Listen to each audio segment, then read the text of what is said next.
On this occasion, we're going to look at each kit in a lot more detail. During the research, we visited each factory and we saw how the chassis and body shells were built and how the kits were put together. I interviewed a representative of the company, usually the boss, and encouraged him to talk about his product. Naturally, he didn't say too many bad things about his car, and you wouldn't expect him to do so. In fact, most of them stuck to the facts and had very few flights of fancy.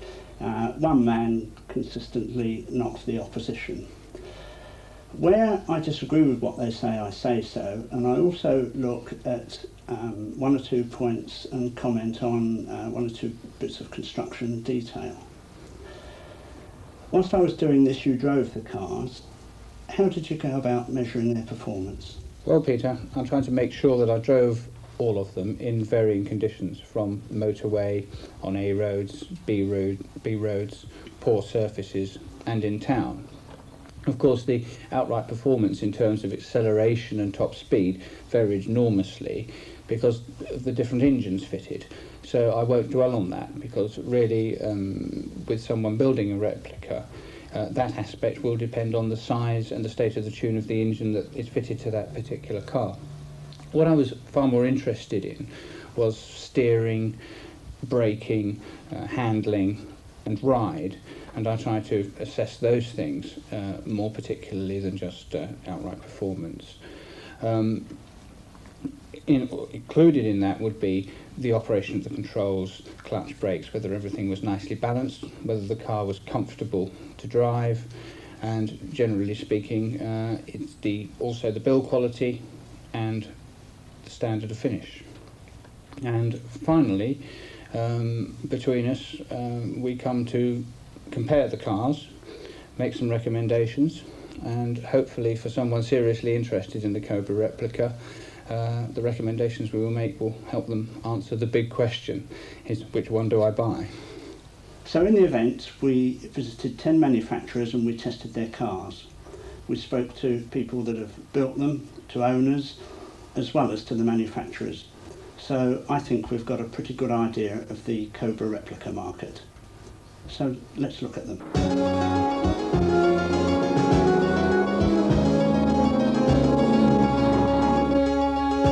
Brightwheel gave us a few surprises. We must admit that, largely due to the abrasive nature of the boss Ken Cook, we had some preconceived ideas about the kit, and we were wrong. In fact, it sells well and it represents good value for money.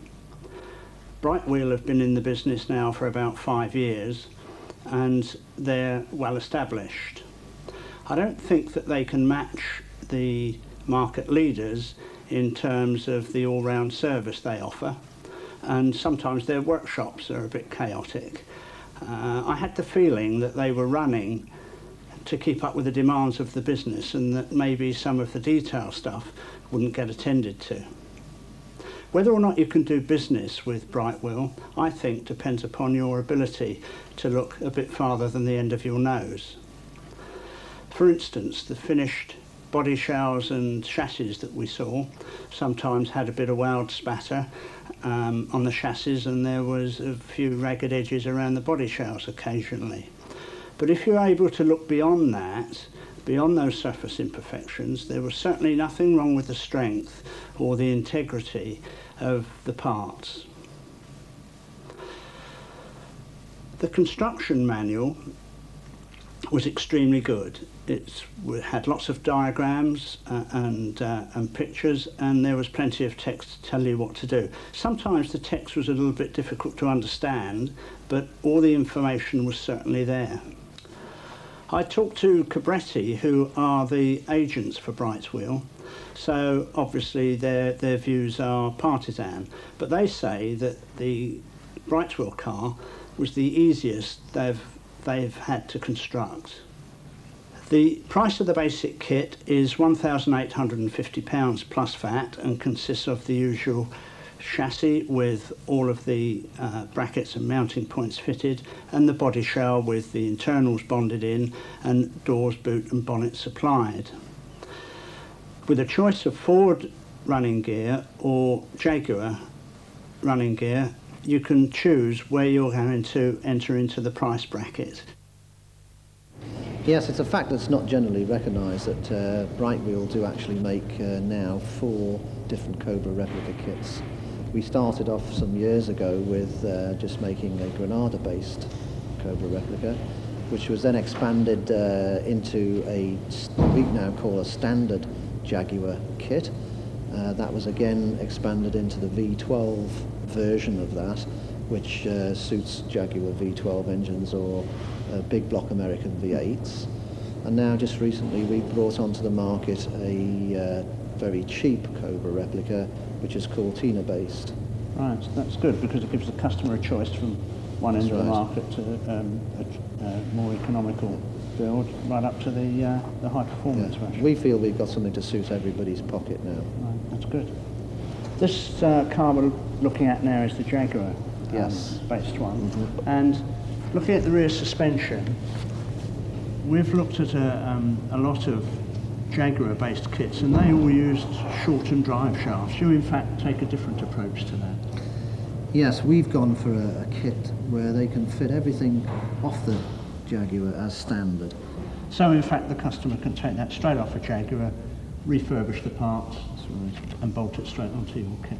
Yeah. And the difference in track is not really noticeable.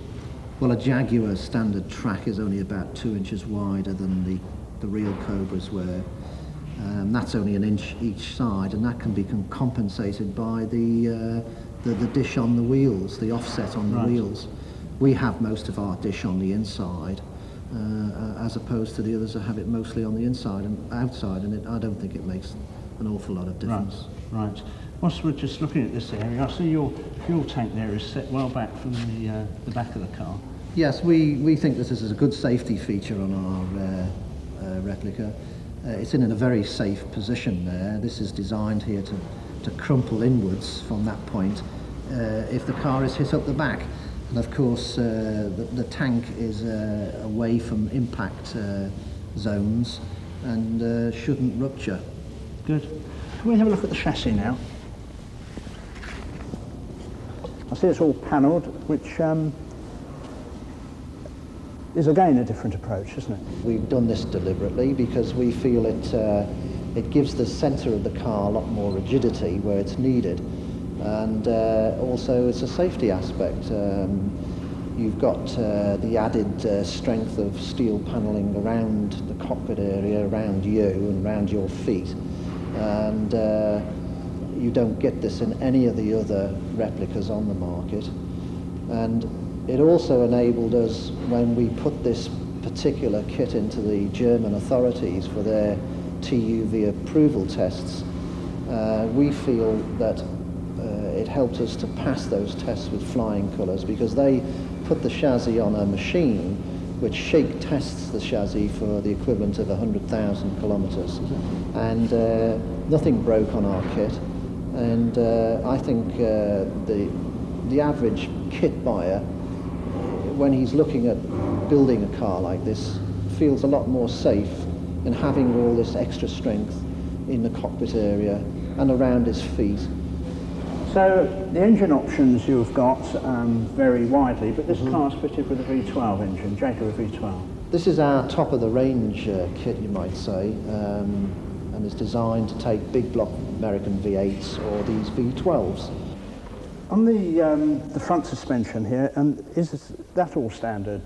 Jaguar. Again, we've tried to keep this Jaguar kit exactly standard as per the XJ6. We've designed all the geometry suspension, or the geometry of the suspension is all standard Jaguar.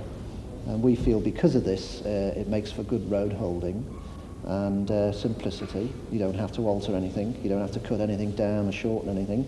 It just bolts straight in. The only thing that isn't standard on the front end is the steering rack, because all the Jaguars had power steering, right, which obviously is too big and cumbersome and is not necessary to have power steering. And so that rack that is in there is a Cortina rack which has been modified. Right. We can supply that, just bolts straight in. This is a ladder frame car with steel bracings to the footwells and the tunnel. And on the road, this showed up. It was very rigid indeed, with not a trace of flex or shake. The instrument layout actually on this car was peculiar in that the major instruments were above the 4 minors in a row, but that's really a very minor point. It had rather a long throttle throw, but apart from that, I wouldn't criticise any of the control layout. The steering proved to be quite good at low speed, helped by the fact that this car sensibly has fairly narrow front tyres fitted. So many people make this big mistake of fitting enormous front tyres, which destroys the suspension geometry and makes the steering heavy and unresponsive at low speed. The ride was good, with the dampers and the springs really working quite well together. Overall, really a very competent car, nicely sorted. Nothing really to dislike about it other than the personal thing about the styling, and there was lots to recommend it.